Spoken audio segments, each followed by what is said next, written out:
para todo mundo falando da Parashá com o Rabino Roni Hadid. A gente está aqui se preparando para a festa na festa de Sukkot já, né? Já passamos pela preparação. E esse Shabbat, a gente tem Shabbat Chol HaMoed Sukkot. É um Shabbat que não tem uma Parashá específica.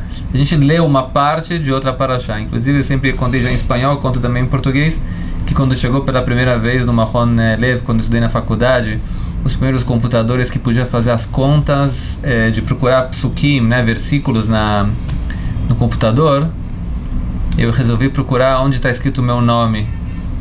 Já te contei isso? Acho que eu não te contei isso. Onde está escrito o meu nome, Meir, né? Em hebraico é o meu nome. Onde está escrito Meir em Rashei Tevot. Rashei Tevot quer dizer que você tem 4 palavras e seguidas uma depois da outra, e a primeira letra de cada palavra forma o teu nome. Isso que eu procurei no computador. Então eu coloquei, né, Mem, primeira letra, asterístico, Alev, asterístico, Yud, asterístico, Reish, asterístico, para ver o que sai, onde sai. E aí saiu esse passuco primeiro da nossa Parashá, que por coincidência ou não, é o primeiro passuco da minha Parashá, ou seja, da data do meu nascimento. Cada um tem a sua Parashá, essa é a minha Parashá. Você olha como começa a Parashá. Vayomer Moshe el Hashem re'eh el Rashei Tevot. Moshe el Hashem re'eh Mem Alev Yud Reish Meir. É o único lugar que tem no Pentateuco Meir. É único. Único. Então, para quem não acredita em que as letras são contadas exatamente na Torá, pode aprender que cada um tem o seu nome encravado em algum lugar na Torá.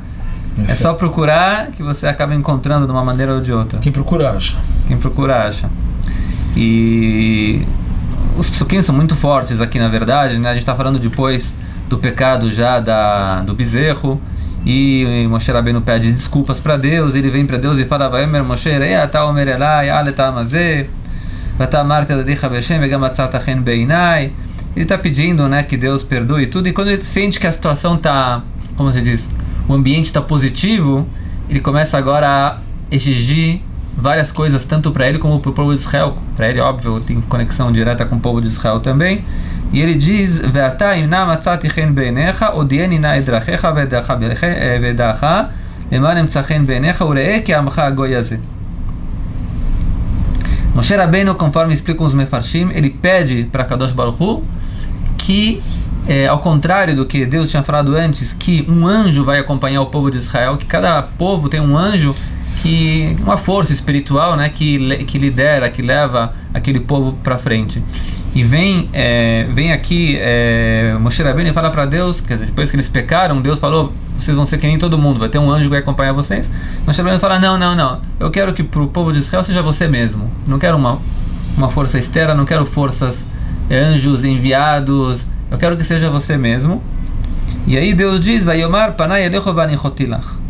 Tá bom, eu concordo, então vai ser assim. E Moshe Rabbeinu também dá explicação por que é importante que seja assim. Se você não concorda que você mesmo venha, é melhor que você nem leve a gente. Só se você vier com a gente, eu vou entender que eu sou bom aos seus olhos. Eu e o teu povo. Com isso que você vai vir com a gente de maneira particular, especial, que você não faz com ninguém, com mais nenhum povo. E a gente vai então estar separado, eu e o seu povo, de todos os povos do mundo. Ou seja, uma conexão especial, né, que tem que ter em termos espirituais de Deus com o povo de Israel. Conforme a gente explicou muitas vezes também, que existe uma necessidade de que exista um povo com uma conexão direta com Deus para poder trazer a luz para todos os povos do mundo. Mas tem que ter uma coisa especial, então, que seja uma conexão direta, não pode ser uma conexão indireta por meio de anjos e coisas assim. E talvez uma das coisas que a gente tem que entender aqui, então, como Moshe convenceu tão rápido Deus, né? Parece que foi uma história rapidinha, né? Deus falou: vai ser um anjo. Ele falou: não, tem que ser você. Tá bom, então vai ser eu, então. É como se fosse influenciável. Moshe Rabbeinu ficou tão feliz, né? Acho que o próximo Moshe Rabbeinu ficou espantado, que ele continuou e falou: já que tá bom, eu vou continuar adiante. Deus, eu quero te ver também. Foi o próximo pedido dele, né? Então, e o Rashi já traz, né, na interpretação, ele viu que Deus está falando tudo sim, sim, sim, que nem alguém chega pro pai, né? Pai, se me dá um sorvete, dou, filho, não tem problema, né? Se me dá um carrinho também, dou, filho. Não. Se me dá um avião, você pode... Na hora que você vê que está dando certo, você vai adiante, né? Você vai aproveitando. Sim. E, o que aconteceu aqui, na verdade, né? Que Deus trocou a ideia tão rapidamente. Sim, e parece uma reação humana, tão humana assim, que uma reviravolta, Deus fala uma coisa, aí Moshe interceder, igual você falou, e aí Deus já muda de ideia. Como pode uma coisa dessa? A gente fala nas parashot que a gente está acabando o Sefer Devarim lá do outro lado, Atzur Tamim Poaló, que Deus é uma rocha que sempre trabalha de maneira íntegra, e ele tem uma linha, de ação, e como é que de repente o homem faz uma coisa e Deus é tão influenciável assim, que Deus muda de opinião? Alguém pode convencer Deus? Como convenceu Deus, como o Criador é tão influenciável? Como pode uma coisa dessa? Então a gente parte do pressuposto que não, que ele não é influenciável, então não é ele que mudou, outra coisa mudou. Se a gente fosse pensar, se fosse uma fórmula matemática ou de química, o resultado mudou. Agora, se a gente for ver os componentes dessa fórmula, existem umas constantes. Deus é uma constante. Ele não vai mudar, ele não é uma variável, ele é uma constante dentro da fórmula. Tem outra constante aqui, que o povo de Israel não mudou. O povo de Israel não está aqui presente nesse comentário. Ele está onde ele está esperando lá, e Moshe está falando com a Kadosh Baruch Hu, onde ele está falando com a Kadosh Baruch Hu. Então, do lado negativo, o povo era uma constante negativa, que também não mudou a situação do povo. Então a gente tem duas constantes. Deus é uma constante, Leavdil, e o povo de Israel também é uma constante na fórmula, e tem Moshe. Então Moshe é o ponto fraco aqui. Ele não é uma constante, ele é uma variável. Essa variável mudou. Como essa variável mudou, a gente já vai analisar aqui que ela mudou o resultado da fórmula. Antes tinha a fórmula A e a fórmula B. A fórmula A tinha, Deus é uma constante que fala, eu não vou com vocês. Eu vou mandar um anjo que vai levar vocês para a terra de Israel. O povo está no mesmo problema que ele estava, com os erros e os pecados dele. E tem Moshe. Então tinha Deus mais povo de Israel mais Moshe, igual a Deus não vai com vocês para a terra de Israel. É o resultado da fórmula. Agora tem outra fórmula.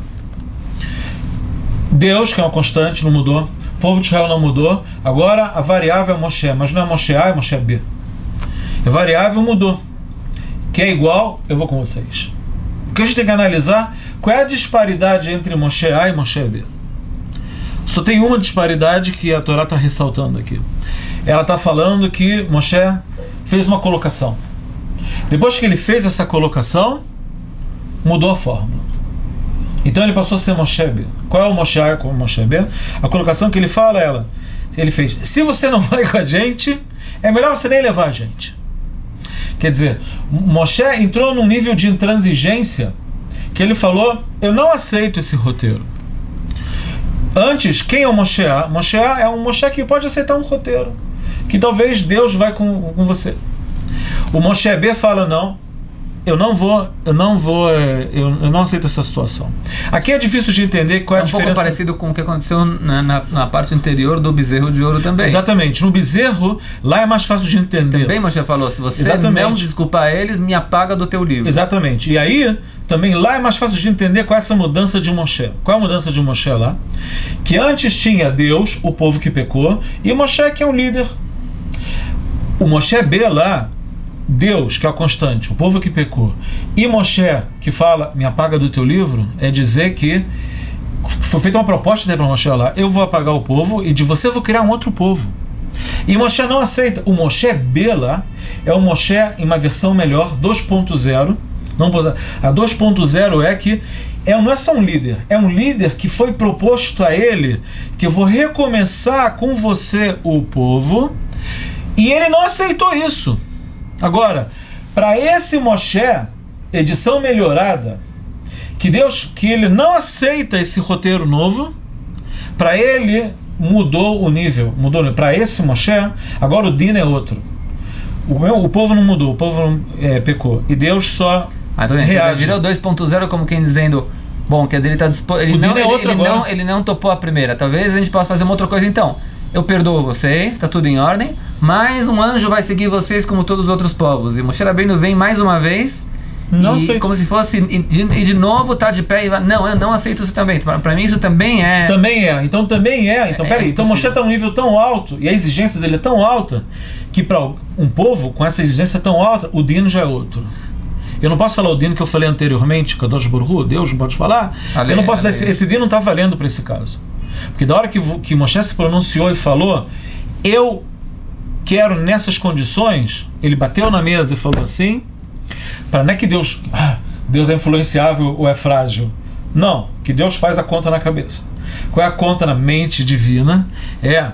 O mesmo povo não mudou, eu também não mudei, mas agora eu reajo de maneira diferente. Para esse Moshe, nessas condições, o din é outro já. O din é que eu vou com você. Tem que sempre lembrar que sempre os Chachamim falam que Moshe e o povo de Israel havia uma conexão espiritual muito íntima, como quem dizer, quando Moshe se elevava, o povo elevava também. Quando o povo baixava, Moshe Rabbeinu também baixava. Conforme está escrito, quando o povo pecou no bezerro de ouro, está escrito que Deus falou para Moshe Rabbeinu, que estava no Monte Sinai, falando com ele, Eret kishiretamecha, né? Baixa porque o teu povo pecou, como quem dizendo, se o seu povo pecou, você não tem direito de estar aqui comigo em cima, porque você faz parte do povo. Sim. Ou, se você quiser, na linguagem rabadnica, né, do Chabad, eles falam o netzigador zekolador, né? O nessiador zekolador. O chefe da dor é o dor, eles estão juntos. E talvez por isso também Moshe Rabbeinu não pôde entrar na terra de Israel, como quem dizendo, se o povo não entra, Moshe Rabbeinu é o povo também. Sim, agora o que pode levar a um pensamento errado, tudo que a gente falou aqui? Que tudo isso que a gente falou aqui só se aplica a Moshe Rabbeinu. E não é verdade. Aqui o que está em exercício é a Bechirah Hofshi, que existe para todas as pessoas. Para a pessoa individual e para o coletivo, o livre-arbítrio. Obrigado. O livre-arbítrio, que Moshe fez uso dele, exerceu ele, e o indivíduo exerce ele, e o coletivo também exerce ele. Isso conecta a gente com a última parashá, que vai ser lida no final de Sukkot, logo depois desse Shabbat, que é a parashá Vezot HaBrachá. É uma parashá que, de maneira geral, Moshe dá uma brachá para cada tribo. E essa parashá, ela está, de certa maneira, ligada com a anterior. A Vezot HaBrachá, a parashá anterior a ela, que a gente já falou semana passada, é a Azino. Elas são parashot que não dá para entender qual é a relação entre elas. Mas se você olhar elas de maneira como alguns comentaristas viram, elas são simétricas. Azino, Vezot HaBrachá. Azino fala coisas ruins que vão acontecer com o povo judeu na terra de Israel. Apesar que se eles não seguirem. E Vezot HaBrachá é um roteiro positivo, coisas boas que vão acontecer. De modo geral, são coisas materiais boas. Vai ter paz, vai ter comida, vai ter coisas boas dentro da terra de Israel. E não dá para entender qual é o roteiro realmente que vai acontecer. É o roteiro de Azino que vai acontecer no futuro, ou é o roteiro de Vezot HaBrachá que vai acontecer no futuro? E a maneira de entender é o livre-arbítrio.